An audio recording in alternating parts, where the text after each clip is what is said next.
Assalamualaikum, halo semuanya, apa kabar? Oke, kembali lagi kita dalam materi Smash Data. Kali ini kita akan membahas materi kita yang ketiga, yaitu perencanaan dan perancangan basis data, ya, terutama dalam siklus hidup dalam pembangunan sistem basis data ya. Oke,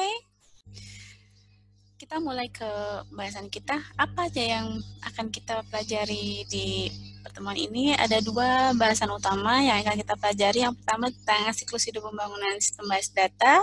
Kemudian yang kedua adalah teknik mencari fakta.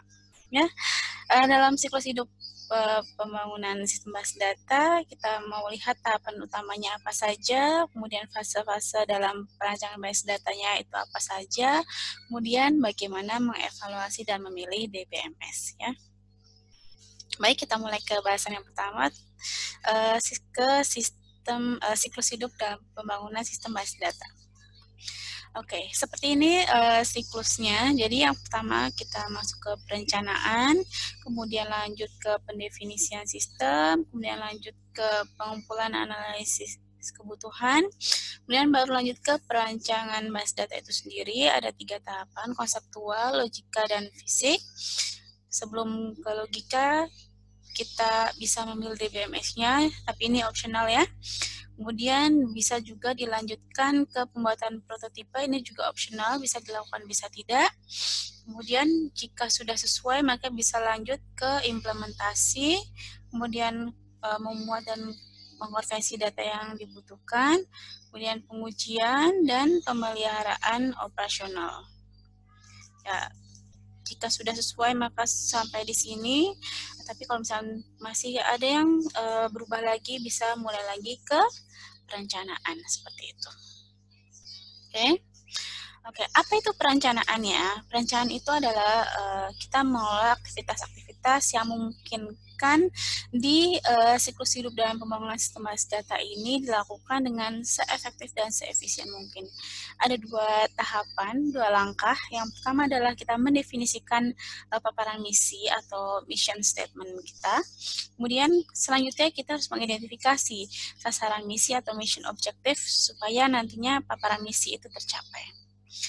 Paparan misi itu apa sih? Paparan misi itu di sini kita mendefinisikan tujuan utama dari aplikasi basis data. Apa yang ingin dilakukan oleh basis data ini ya. Nah, ini biasanya didefinisikan oleh yang memiliki proyek gitu ya, atau yang mereka yang menggerakkan seperti direktur, pemilik organisasi atau pimpinan tertinggi organisasinya seperti itu. Nantinya paparan misi ini menolong kita dan menjelaskan tujuan proyek basis data dan memberikan arah yang lebih jelas dalam pembuatan sistem basis datanya ini supaya lebih efektif dan efisien. Nah, contoh ini dari perusahaan yang namanya Dream Home Company ya. Ini perusahaan penyewaan properti ya. Jadi di sini tujuan dari tujuan dari dibuatnya sistem basis data itu adalah untuk mengelola data yang digunakan dan dibuat guna mendukung bisnis sewa properti ya, tujuan utamanya, oleh klien dan pemilik properti, dan juga membantu kerjasama dan information sharing, berbagi informasi di antara cabang-cabang yang ada di perusahaan ini. Kemudian setelah itu kita harus mengidentifikasi sasaran misinya apa saja. Jadi di sini kita mengidentifikasi tugas-tugas yang harus dilakukan di sistem basis data ini supaya nanti tujuannya tercapai. Ya, bisa juga disertai dengan informasi tambahan yang menentukan pekerjaan-pekerjaan yang akan dilakukan nantinya, serta sumber daya dan biaya yang diperlukan apa saja. Ya, ini contoh minimal dari tugas-tugas yang harus dilakukan oleh sistem basis data yang nanti supaya tujuan tadi tercapai ya.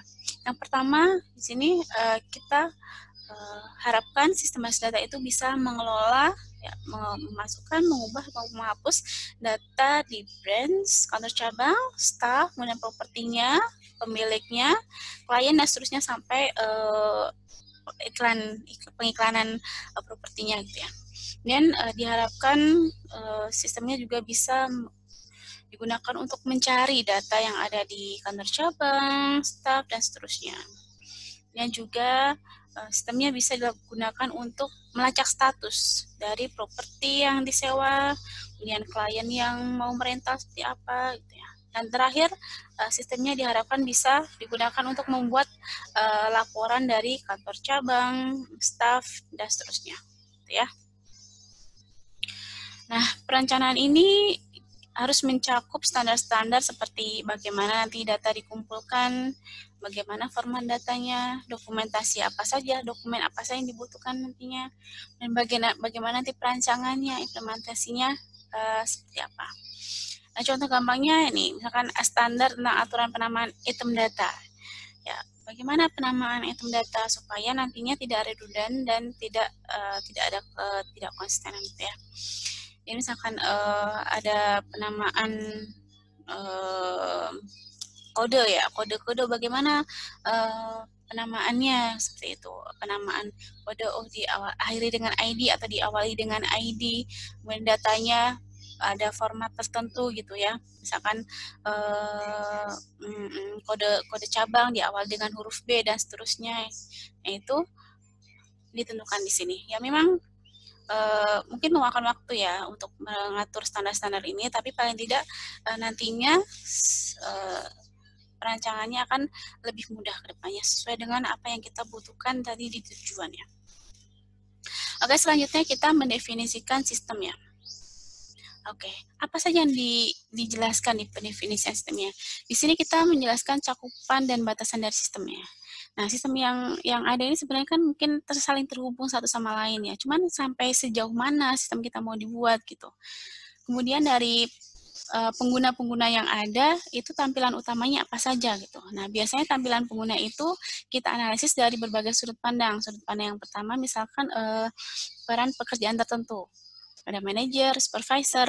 Nah, kita list tampilannya seperti apa saja gitu ya. Kemudian bisa juga kita analisis dari sudut pandang area atau bidang gitu ya. Di bidang pemasaran seperti apa, di personal seperti apa, di kepegawaian seperti apa gitu. Oke.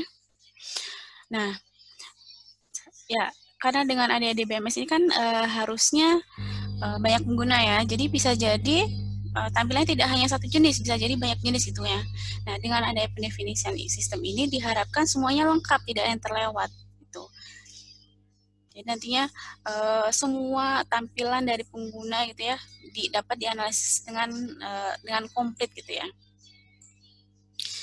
Nah, pengelolaan tampilan pengguna ini juga bermanfaat membantu kita dalam pengelolaan dalam pembangunan sistem basis data yang kompleks nantinya. Jika nantinya banyak gitu ya, nanti bisa dipecah-pecah lagi ke dalam beberapa bagian yang mudah dikelola. Nah, ini contohnya untuk basis data dengan banyak pengguna. Ini contohnya ada 6 pengguna ya, tapi bukan berarti ada 6 tampilan ya, bukan berarti ada satu tampilan. Bisa jadi seperti ini, user 1 dia overlap ya, tempatnya dengan pengguna 2 gitu, ada yang sama gitu kan ya. Kemudian pengguna 2 juga ada tampilan yang sama, ada yang sama istilahnya ya. Ini ada overlap di sini dengan user 3, kemudian yang pengguna 4 ini dia tidak ada yang sama dengan yang lain gitu ya. Ini juga user 5, penggunaan 5 dan penggunaan 6 juga ada yang overlap seperti itu. Atau mungkin nanti jika dilihat lebih lanjut lagi mungkin suatu saat ada yang sama persis gitu ya. User pengguna satu dan pengguna lain itu sama tampilannya. Nah, ini kita analisis lebih lanjut lagi di setiap role, setiap peran itu dia bisa apa saja misalkan nih. Untuk direktur itu dia bisa melakukan apa? Di sini kita lihat untuk semua branch dia bisa melakukan query dan melakukan report. Kalau untuk single branch, jadi per branch gitu dia tidak punya hak gitu. Seperti itu. Untuk semua pengguna utama kita analisis apa yang bisa dilakukan oleh peran pekerjaan tertentu terhadap semua data atau persatuan datanya, bisa melihat detailnya atau tidak seperti itu. Kemudian untuk batasan sistemnya seperti ini ya, misalkan ini ya, staff. Ini kan staff itu berhubungan dengan keuangan, berhubungan dengan bagian kepegawaian ya, human resource, dan berhubungan juga dengan customer service. Dia berhubungan lagi dengan sewa propertinya bagaimana. Nanti staff itu juga berhubungan dengan pemasarannya gitu kan ya. Tapi apakah semua ini mau dibuat ya kan? Nah, dengan tujuan tadi, sejauh mana sistem kita mau dibuat? Nah, ternyata kita cukup membatasi sistem yang kita buat hanya mencakup staff, properti rental, penyedia properti, iklan, dan layanan pengguna saja, layanan konsumen ya, seperti itu. Jadi tidak semuanya perlu kita buat. Kemudian tahapan selanjutnya adalah pengumpulan dan analisis kebutuhan. Nah, di sini kita mengumpulkan dan menganalisis informasi dari bagian organisasi yang akan didukung oleh sistem basis data ini. Nanti hasilnya kita gunakan untuk mengidentifikasi permintaan pemakai, kebutuhan pengguna itu apa saja terhadap sistem yang baru itu, apa yang mereka harap bisa lakukan dari sistem yang baru ini. Nah, tahapannya yang pertama adalah informasi itu dikumpulkan untuk setiap tampilan pengguna. Jadi di sini kita harus mendeskripsikan data apa yang digunakan, bagaimana dia digunakan, dan bagaimana nantinya atau suatu data itu dihasilkan. Dan detailnya bagaimana data itu digunakan atau dihasilkan, gitu ya. Atau mungkin tambahan lainnya, gitu ya. Jadi deskripsi data yang akan digunakan atau dihasilkan, bagaimana cara menghasilkan datanya atau cara menggunakan datanya, dan persyaratan lainnya. Dan selanjutnya kita juga menganalisis informasi untuk mengidentifikasi kebutuhan. Nantinya kebutuhan tersebut kita deskripsikan dalam sebuah dokumen, biasanya namanya dokumen spesifikasi kebutuhan, itu ya, ada khusus kebutuhan baik secara fungsional maupun non-fungsional dari sistem basis data yang mau dibuat. Kemudian selanjutnya kita memutuskan bagaimana mau mengelola kebutuhan dari pengguna yang ada itu. Kebutuhan pengguna kan banyak ya. Kita mau mengelola secara terpusat atau dengan terpisah-pisah atau kombinasi. Yang terpusat itu namanya pendekatan centralized atau dengan terpusat. Yang terpisah-pisah ada yang pendekatan integrasi tampilan atau view integration, dan terakhir adalah kombinasi. Nah, kalau untuk yang pendekatan terpusat, nanti dari setiap tampilan pengguna itu kita lihat kebutuhannya apa saja ya. Jadi setiap pengguna kebutuhannya apa saja, kumpulkan jadi satu kesatuan ya. Kemudian dari semua kebutuhan pengguna itu baru kita buat data modelnya secara global. Nah, gitu ya.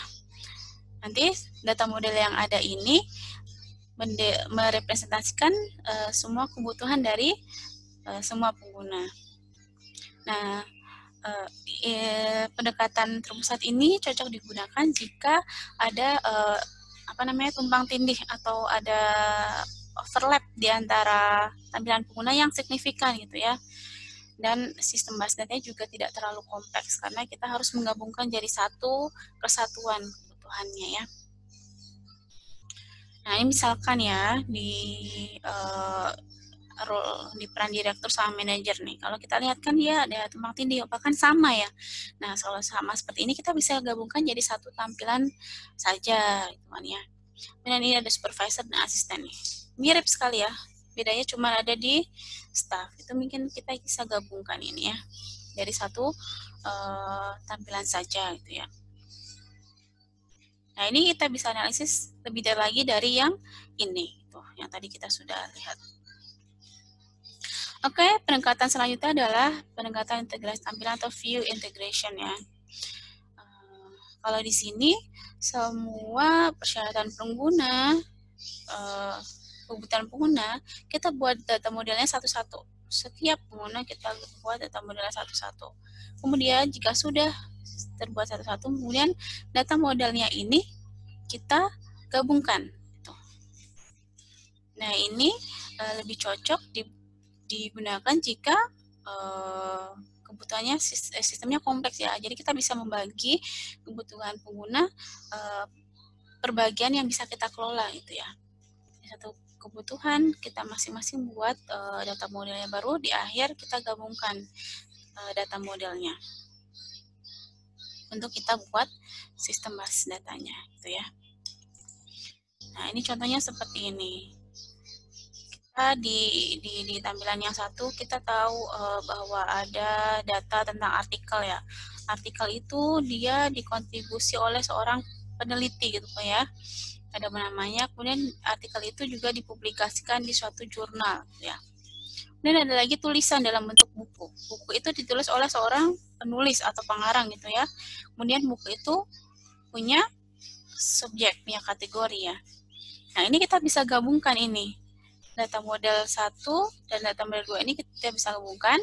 Nah, seperti ini sama-sama tulisan, artikel dan buku ini kita buat jadi satu artikel. Kemudian ini penulis sama researcher itu kan sebenarnya sama ya, kita buat jadi satu. Nah, untuk bagian yang ini kan berbeda ya, tidak masalah kita tetap tuliskan masing-masing, seperti itu nggak masalah. Nah, jadi seperti ini ya setelah digabungkan. Ya, ini akan kita pelajari lebih lanjut di materi nanti yang selanjutnya untuk yang di Entity Relationship Modeling ya. Nah, selanjutnya kita masuk ke perancangan basis data. Yang pertama ada perancangan basis data konseptual nanti ya. Nah, perancangan basis data itu sendiri di sini kita membuat sebuah rancangan basis data yang akan mendukung paparan misi dan sasaran misi dari perusahaan. Bagaimana ya? Nah, ada dua pendekatan. Yang pertama adalah bottom up, yang kedua adalah top down. Nah, untuk yang bottom up itu direpresentasikan dengan proses normalisasi. Ini juga akan lebih detail kita pelajari di nantinya ya, di materi normalisasi. Ya, di sini kita mulai dari level atribut-atribut dasar ya, kita analisis ada atribut apa saja. Kemudian kita analisis hubungan antara atribut tersebut, kemudian kita kelompokkan atribut-atribut tersebut menjadi entitas-entitas dan hubungan. Nah, ini karena kita mulai dari atribut-atribut yang kecil ya, ini pendekatan ini bagus jika digunakan untuk perancangan dengan sistem basis data yang jumlah atributnya relatif sedikit gitu ya. Ini contohnya, kita tahu ada atribut atau properti, ada nama siswa dan NIM, ada kode matkul, nama matkul, kode dosen, dan nama dosen. Kita bisa mengelompokkan yang berhubungan yang mana ya? Ternyata NIM sama nama siswa ini berhubungan. Dia bisa dikelompokkan menjadi mahasiswa. Kemudian kode matkul dan nama matkul ini juga berhubungan. Kita kelompokkan ini menjadi matkul. Kemudian untuk yang kode dosen dan nama dosen ini juga berhubungan, kita kelompokkan menjadi dosen seperti itu. Nanti ada hubungan, misalkan ini mempelajari mata kuliah, dosen mengajar mata kuliah, seperti itu. Nah, pendekatan yang kedua adalah top down. Nah, ini biasanya diilustrasikan dengan konsep entity relationship modeling ya, entitas dan hubungan. Ada pemodelan entitas dan hubungannya antara entitas itu. Nah, kalau ini kita mulai dari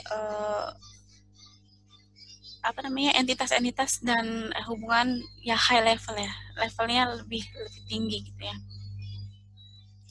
Nah, kemudian kita berturut-turut kita perbaiki supaya levelnya menjadi lebih rendah dan atribut-atribut dalam entitas itu saling berhubungan. Nah, ini bagus digunakan jika nanti sistemnya itu kompleks. Jadi misalkan ini, dalam satu perkuliahan kita punya atribut, ada kode mata kuliah, ada semester, ada nama dosen, ada yang lainnya. Nah, kita pecah nih atribut-atribut yang ada dalam perkuliahan itu apa saja. Misalkan nih, kode dosen sama semester. Oh ya, ini berhubungan ya. Tapi nama dosen sebenarnya itu banyak gitu ya. Kita bisa pecah ini nama dosen ini menjadi ini. Nah, pemecahan ini juga bisa dilakukan dengan normalisasi nantinya. Gitu ya. Akan kita pelajari lebih lanjut ya. Ya, jadi seperti ini ya. Proses normalisasi itu seperti ini tadi. Yang bottom up ini ya. Dilakukan dengan proses normalisasi. Kemudian yang top down, kita buat diagram entity relationship, entitas dan hubungan. Kemudian setelah itu kita lanjutkan juga dengan normalisasi. Jangan khawatir, ini akan kita pelajari nantinya. Oke, fase perancangan basis data yang pertama ada konseptual, yang kedua ada logika, yang ketiga ada fisik ya. Yang pertama adalah perancangan basis data konseptual. Nah, perancangan basis data konseptual ini kita membangun model data yang digunakan dalam perusahaan. Masih dari sudut pandang perusahaan, tidak memikirkan model data yang ada di basis data itu seperti apa, pertimbangan fisiknya seperti apa, DBMS seperti apa, itu belum difikirkan. Jadi di sini masih sesuai dengan informasi yang ada di dokumen spesifikasi kebutuhan pengguna. Nah, hasil dari perancangan basis data konseptual ini nantinya akan menjadi sumber dari perancangan basis data logika. Nah, di sini kalau perancangan basis data logika kita bangun model data juga, tapi sudah sesuai dengan model data tertentu, misalkan relational atau hierarchical dan seterusnya. Tapi masih terlepas dari pentinggalan DBMS. Jadi DBMS apa kita belum pikirkan itu, keamanannya seperti apa, pertimbangan fisik seperti indeksinya seperti apa, itu kita belum bahas di sini. Di sini kita menggunakan input dari model data konseptual, kita perbaiki dan kita petakan ke model data logika, misalkan model rasional atau model yang lainnya. Gitu ya. Kemudian selanjutnya adalah perancangan basis data fisik. Nah, di sini kita membuat deskripsi untuk bisa mengimplementasikan basis data dalam penyimpanan. Jadi kita mendeskripsikan relasi-relasi yang ada itu apa saja, organisasi filenya seperti apa, kemudian pengindeksannya bagaimana supaya nanti performanya bisa optimal, gitu ya. Kemudian bagaimana pengaturan keamanannya seperti itu. Nah, ini kita tentukan di sini dan ini sudah terikat dengan DBMS yang kita pilih. Tuh ya. Nah, di sini konseptual biasanya dibuat dengan entity relationship diagram atau diagram entitas hubungan. Kemudian proses normalisasi ini adalah di sini ya, masuk dalam perancangan basis data logika. Dan dari situ akhirnya kita pakai di perancangan basis data fisik. Nah, sebenarnya pada saat sebelum kita masuk ke perancangan basis data logika, kita bisa dulu memilih DBMS-nya, tapi tidak harus, karena ini optional. Ya. Nah, kita di sini memilih basis data yang cocok apa saja ya. Kira-kira yang mana ya yang cocok ya. Nah, ini dilakukan sebelum perancangan basis data logika. Nah, langkah-langkahnya adalah yang pertama kita mendefinisikan kerangka acuan studi. Nah, ini tergantung dari tujuan pembuatan basis data kita, kemudian apa saja yang menjadi tujuan kita, cakupannya sejauh apa ya kan, besar atau tidak, kemudian tugas-tugas yang ingin bisa dilakukan itu apa saja gitu ya.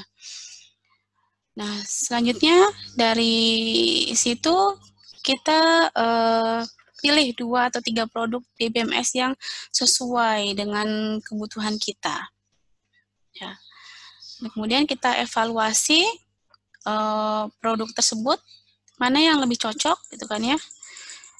Mana prioritasnya yang mau kita pakai ya kan? Dari segala sudut pandang, misalkan dari ruang lingkupnya, dari sisi keamanannya, fitur-fiturnya, dari sisi biayanya, gitu ya. Dari situ kita merekomendasikan dan memilih mana yang mau kita pakai dan kalau bisa kita buat laporannya gitu ya. Nah, ini fitur-fitur untuk mengevaluasi DBMS. Misalkan dia mensupport primary key atau enggak. Ya, primary key itu kunci, so ID ya istilahnya, yang membedakan nantinya. Dia support tipe data atau tidak, support domain atau tidak, support nanti ada mekanisme untuk mengubah tampilan-tampilan atau tidak, mengubah untuk membuat ke kamus data bisa atau tidak, support independence data atau tidak, bisa ada evolusi skema atau tidak, dan seterusnya.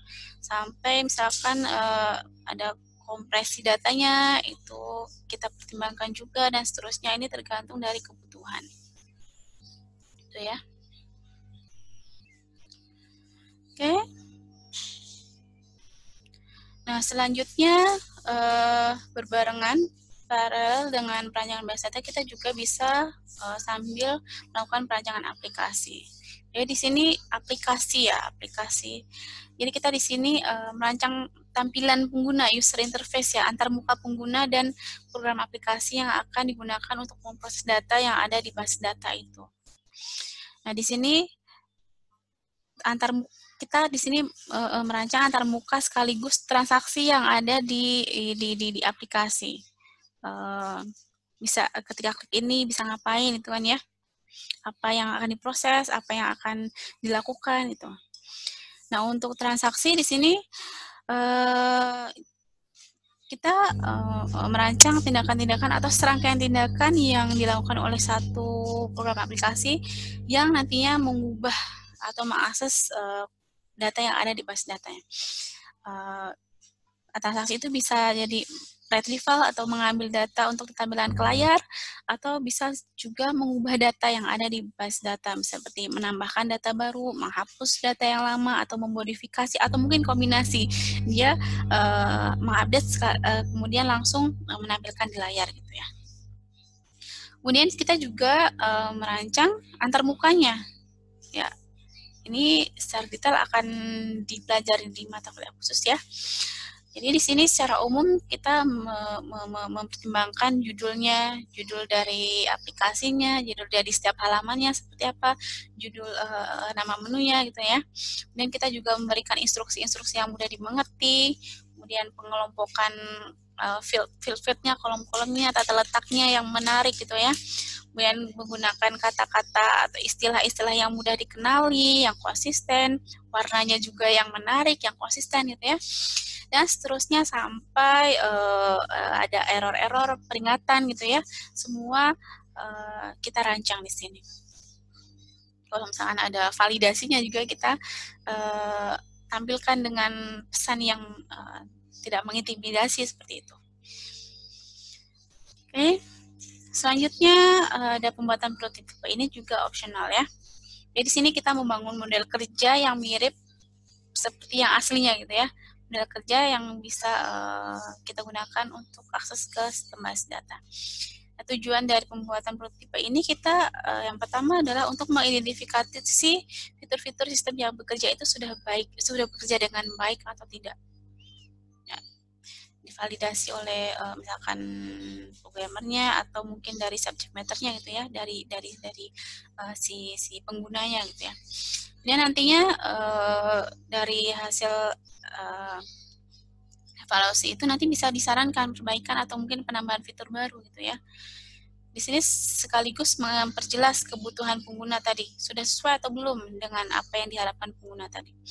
Selanjutnya kita juga bisa mengevaluasi kelayakan rancangan dari sistem yang dibuat ini. Kemudian tahapan selanjutnya adalah implementasi. Oke, nah di implementasi ini kita tidak hanya mengimplementasikan programnya, tapi juga mengimplementasikan base datanya ya. Kalau mengimplementasikan base data, kita gunakan DDL, Data Definition Language, bahasa untuk mendefinisikan data. Di sini kita membuat skema datanya dan membuat view-view tampilan penggunanya ya. Kemudian untuk mengimplementasikan program aplikasinya, kita bisa menggunakan bahasa pemrograman yang di dalamnya mungkin nanti tidak hanya kode-kode dengan bahasa pemrograman, tapi juga ada dalamnya query-query atau DML, Data Manipulation Language, untuk menampilkan data tersebut ke layar atau mengubah datanya tadi ya. Selanjutnya adalah kita memuat dan mengkonversi data. Ya, di sini bisa jadi datanya tadi kan masih ada di file atau mungkin sudah ada di database tapi belum sesuai dengan yang ada sekarang gitu ya. Jadi kita mentransfer data yang ada ke base data yang baru dan mengubah aplikasi yang ada ini supaya berjalan di base data yang baru ini. Nah, gitu ya. Tapi kalau misalkan basis data yang masih ada gitu ya, tidak diubah, ya mungkin tidak perlu dikonversi lagi. Ya. Dan di sini kita bisa menggunakan utilitas atau fungsi yang ada di DBMS. Misalnya ada ekspor, ada import ya, ada import yang kita bisa gunakan untuk memasukkan ke basis datanya. Ya. Kita juga bisa sih mengkonversi menggunakan program aplikasi dari sistem yang lama gitu. Tapi harus dimodifikasi dulu ya. Disesuaikan dengan basis data yang baru itu seperti apa. Tahapan selanjutnya adalah pengujian. Jadi di sini kita menjalankan sistem basis datanya untuk menemukan kesalahan-kesalahan. Ya, jadi seharusnya di sini kita menggunakan strategi yang direncanakan, yang cermat, dan menggunakan data realistis supaya nanti kalau ada kesalahan, ya memang itu kesalahan yang menggambarkan kesalahan yang terjadi nanti jika dipakai gitu. Tapi pengujian ini tidak menunjukkan tidak ada kesalahan, hanya dapat bahwa ada kesalahan. Kalau misalkan nanti pengujian itu dilakukan, ya ada error, itu menunjukkan bahwa kesalahan itu ada. Tapi bisa jadi tidak membuktikan bahwa tidak ada kesalahan ya. Mungkin karena pengujiannya belum sampai ke situ gitu mungkin ya. Kemudian di sini kita juga menunjukkan bahwa program sistem basis data yang kita buat itu sudah sesuai dengan kebutuhannya gitu ya. Kita pastikan bahwa ini loh sudah teruji gitu ya, sudah dievaluasi sebelumnya. Nah, di sini kita bisa mengevaluasi dengan 5 ujian ya. Pertama, learnability. Berapa lama waktu yang dibutuhkan untuk mempelajari untuk bisa menggunakan sistem ini? Semakin cepat, semakin bagus, gitu kan ya. Dan kinerjanya, seberapa cocok sistem ini dengan praktik yang ada di dunia kerjanya gitu ya. Kalau di dunia nyatanya, benar nggak cocok nggak ini? Responnya sudah sesuai belum gitu ya? Sudah optimal belum ya? Dan kekokohannya seberapa toleran terhadap sistem kesalahan pengguna, apakah langsung kalau ada error apakah langsung blue screen atau bisa kembali ke kondisi sebelumnya sebelum error terjadi gitu ya. Kemudian dari recoverability, seberapa baik sistem dalam memulihkan dari kesalahan pengguna.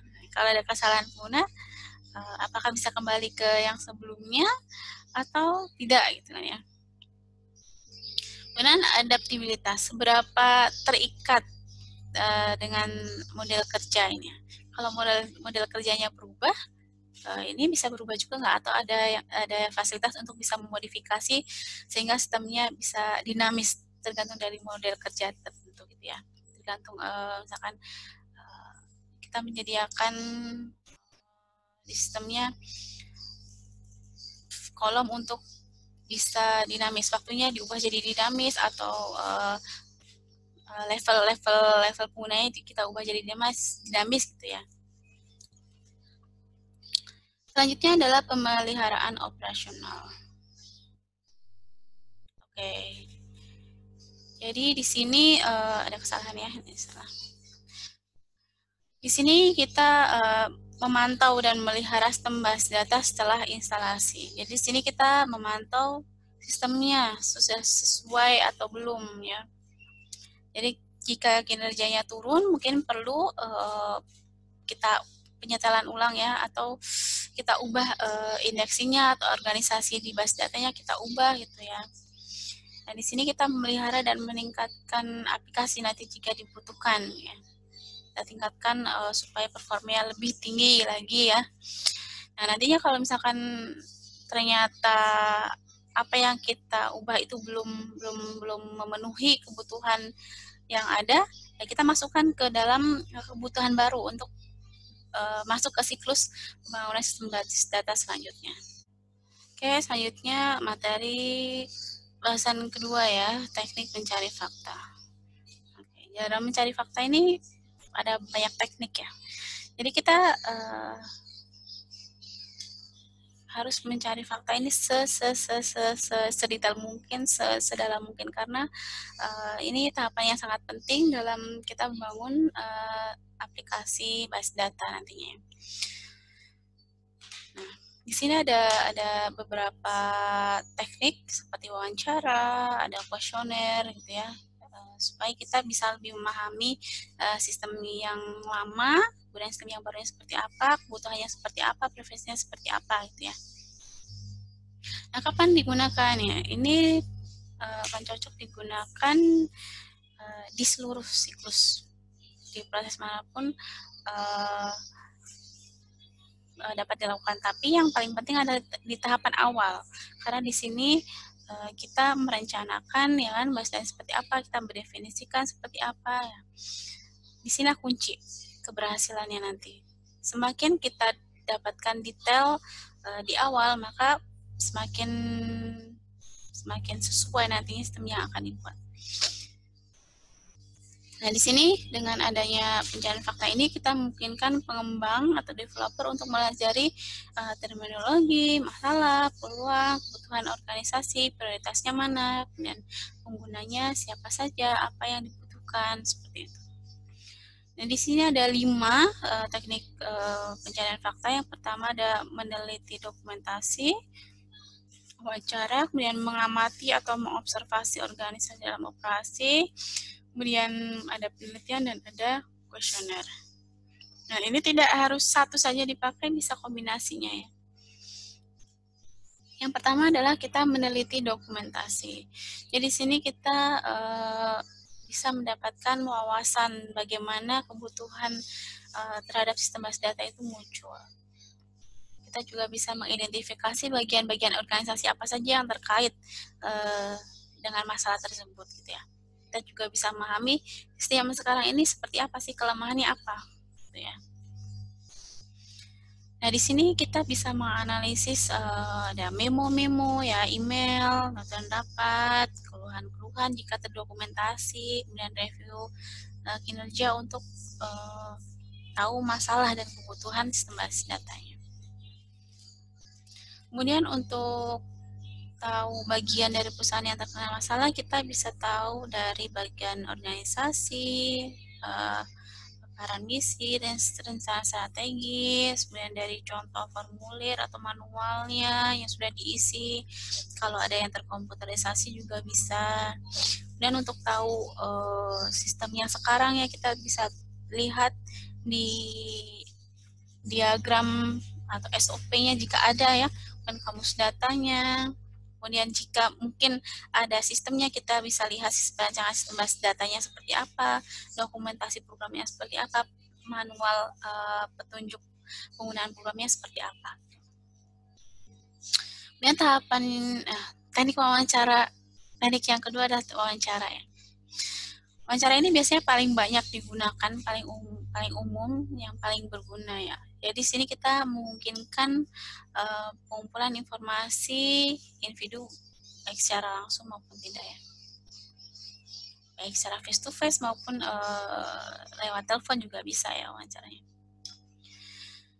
Nah, di sini kita bisa menemukan fakta-fakta ya, bisa memverifikasi fakta ya kan, bisa mengklarifikasi fakta, bisa membangkitkan antusiasme. Nah, di sini kita bisa langsung menimbal-balikkan ya, kalau misalkan nanti misalkan menanyakan langsung, bisa langsung merefrase ulang, mengkonfirmasi lagi, benar nggak seperti ini yang dimaksud ya.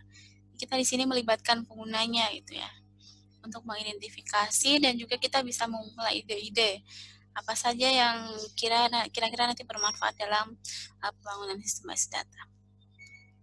Nah, ini keuntungannya wawancara, yaitu yang pertama, kita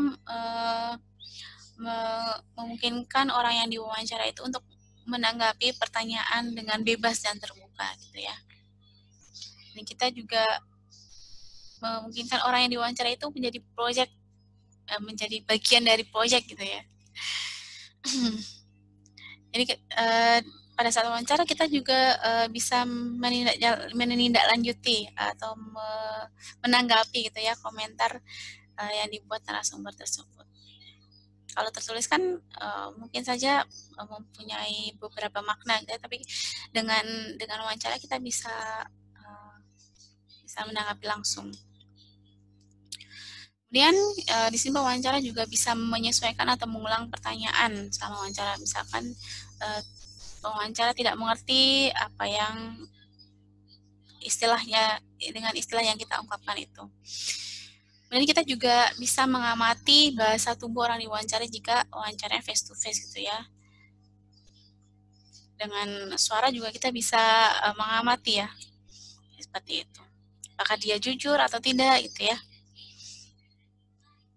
Kemudian kerugiannya ada juga nih. Nah, di sini kerugian yang pertama adalah makan waktu yang lama dan mahal karena harus menyanyi satu persatu dan tidak praktis gitu ya. Kemudian keberhasilan juga tergantung dari keterampilan si pewawancara itu. Ya, semakin dia terampil dalam menggali informasi, ya semakin banyak informasi yang didapatkan. Kemudian yang selanjutnya, keberhasilan juga tergantung dari kesediaan si narasumber ini. Tidak hanya dari pewawancara, tapi juga yang diwawancarai bagaimana. Apakah dia mau memberikan ide-ide, mau menceritakan secara detail atau tidak. Seperti itu. Nah, wawancara ini ada dua jenis, ada yang tidak terstruktur, ada yang juga terstruktur. Yang tidak terstruktur, misalkan dilakukan hanya tujuan umum, tidak ada pertanyaan khusus gitu ya. Jadi kalau di sini dilakukan, jadi biasanya kehilangan fokus kemana-mana gitu ya. Jadi ini tidak berfungsi dengan baik biasanya. Jadi sebaiknya pakai pertanyaan yang terstruktur gitu ya. Jadi kita sudah punya daftar pertanyaan apa saja yang mau ditanyakan, bisa pertanyaan tertutup atau pertanyaan terbuka, nggak masalah. Kalau pertanyaan terbuka yang ada pilihannya itu A, B, C, atau pilih 1, 2, 3, atau misalkan range dari 1 sampai 10, misalkan seperti itu ya. Itu kalau pertanyaan tertutup, maaf ya. Kalau pertanyaan terbuka, kita tanya, mengapa nih, kenapa, apa saja gitu ya. Nanti akan semakin banyak yang kita dapatkan. Tapi paling tidak, kita punya list pertanyaannya, jawabannya seperti apa, ini nanti bisa digali lebih lanjut di pertanyaan terbuka. Karena kalau pertanyaan tertutup nanti bisa jadi pilihannya itu tidak ada dalam pilihan gitu ya, kalau misalkan kita belum punya banyak bahan ya.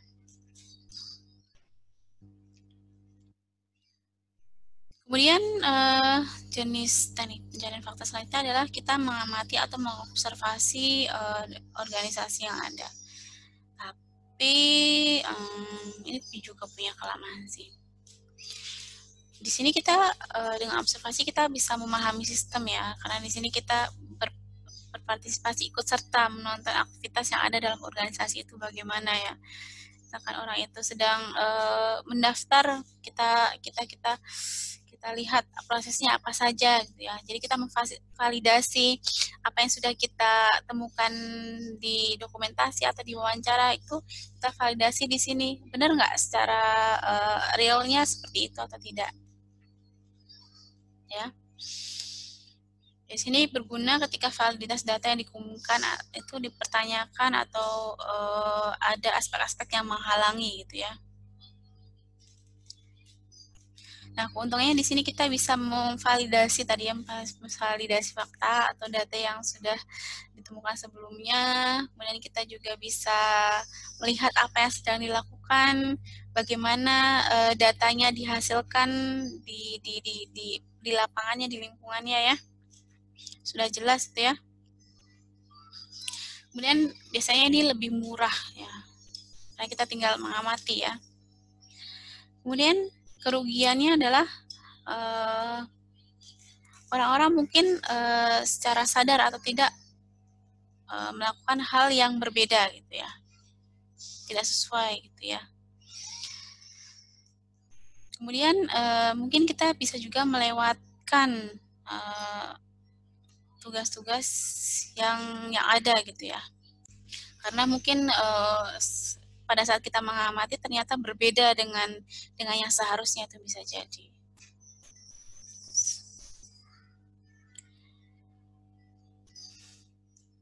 Kemudian beberapa tugas mungkin tidak selalu dilakukan dengan cara yang mereka amati. Jadi seharusnya A ketika diamati ternyata B gitu ya. Dan mungkin saja tidak praktis karena kita harus selalu berada di situ sepanjang waktu gitu ya selama proses itu dilakukan. Kemudian yang selanjutnya tekniknya adalah penelitian. Jadi di sini kita melakukan riset terhadap masalah yang ada, terhadap aplikasi yang ada. Jadi kita bisa menggunakan jurnal atau buku referensi atau internet ya, atau buku-buku yang lainnya. Jadi kita punya informasi bagaimana orang lain itu memecahkan masalah yang mirip mungkin ya, atau kita bisa mencari software yang sesuai dengan yang mau kita butuhkan ya, jadi kita tidak perlu membuat lagi gitu mungkin ya. Nah, ini keuntungannya kita dapat menghemat waktu jika memang solusinya sudah ada gitu ya, tidak perlu membuat lagi ya. Atau mungkin sudah ada, tinggal di customize sedikit sesuai gitu ya. Di sini kita bisa melihat bagaimana orang lain memecahkan masalah yang serupa ya, karena sudah ada, tinggal cari dokumentasinya gitu ya. Dan kita bisa melihat perkembangan up to date yang terkini, bagaimana nih penyelesaian masalahnya itu ya. Nah, tapi ini harus banyak-banyak mencari ya. Nah, ini kerugiannya. Kita membutuhkan akses dari sumber informasi yang sesuai. Kalau kita carinya tidak sesuai, gitu, mungkin kita tidak akan menemukan apa yang kita cari itu ya. Dan pada akhirnya mungkin kita tidak menemukan apa yang bukan yang seharusnya kita cari, tidak menemukan solusi dari masalah yang ada gitu ya. Karena bisa jadi tidak semuanya didokumentasikan ya, tidak semuanya dipublikasikan. Kemudian teknik selanjutnya adalah dengan kuesioner. Di sini kita bisa melakukan survei melalui kuesioner. Jadi kita punya sekumpulan pertanyaan dalam dokumen gitu ya, yang bertujuan khusus untuk kita tanyakan ke orang-orang.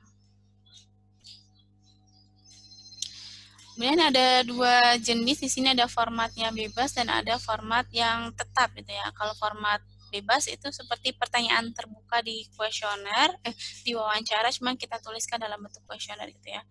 Kalau format tetap itu seperti pertanyaan tertutup, pilih dari beberapa jawaban berikut gitu ya.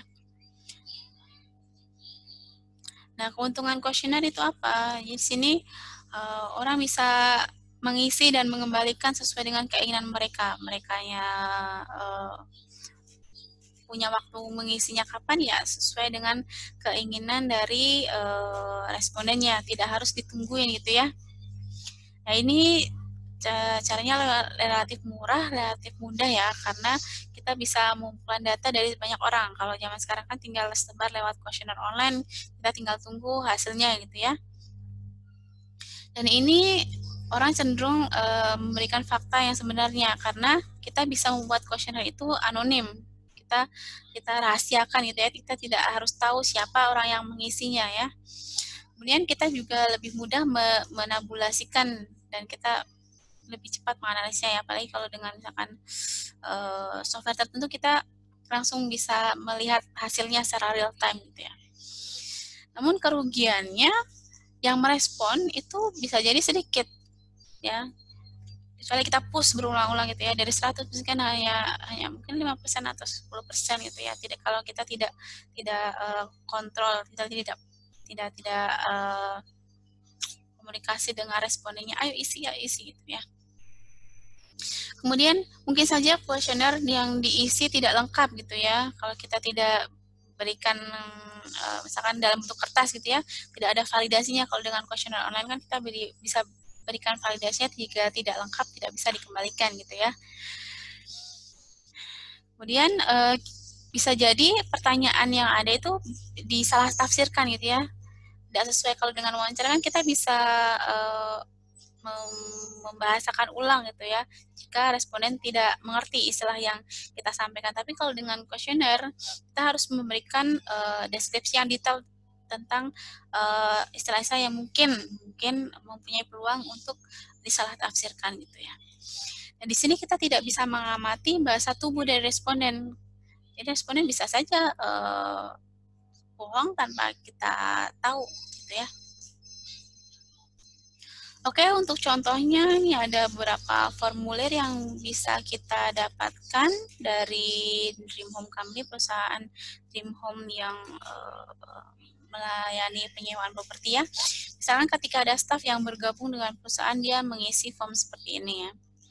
Dia mengisikan detail dari identitasnya, kemudian dia mau bergabung di mana, gajinya berapa, dan bergabung di kantor cabang yang mana gitu ya. Dan dia bekerja mulai kapan, mulai jam berapa, dan seterusnya. Kemudian ada, ini misalkan ada laporan dari staf yang bekerja di suatu cabang. Siapa saja sih yang bekerja di cabang B003 gitu ya. Ini ada list, ada daftar stafnya. Kemudian ketika pemilik properti mendaftarkan propertinya di suatu cabang, apa yang harus diisi? Ya, ada identitas propertinya apa saja, pemiliknya siapa, kemudian nanti diregister di mana ya kan, di contoh cabang yang mana, oleh siapa stafnya itu. Kemudian ketika klien mendaftar di cabang, apa yang harus diisi? Ada formulir lagi, detailnya, kemudian dia mendaftar di kantor cabang yang mana, kemudian dia punya preferensi yang seperti apa, gitu ya. Diregister oleh siapa, pada tanggal berapa, gitu ya. Nantinya misalkan klien yang terdaftar nanti akan dikirimi laporan mingguan, misalkan yang sesuai dengan preferensi dia seperti apa, gitu ya. Kalau dia tertarik bisa menghubungi kantor cabang ini gitu ya. Kemudian klien juga bisa meminta daftar orang-orang yang sudah melihat properti, misalkan yang melihat properti PG4 itu siapa saja, komentarnya bagaimana gitu ya. Dan jika klien mau menyewa properti, apa yang harus diisi? Misalnya detail dari kliennya, propertinya yang mana, dan pembayarannya seperti apa, dari kapan sampai kapan penyewaannya, seperti itu. Nah, ini contoh paparan misi tadi ya, dari sistem base data Dream Home Company. Sasaran misinya seperti itu. Oke, itu saja yang kita pelajari kali ini ya. Jadi batasan sistemnya seperti yang tadi kita bahas ya. Oke, sampai jumpa di pertemuan selanjutnya ya. Bye. Silahkan kalau ada pertanyaan dicatat.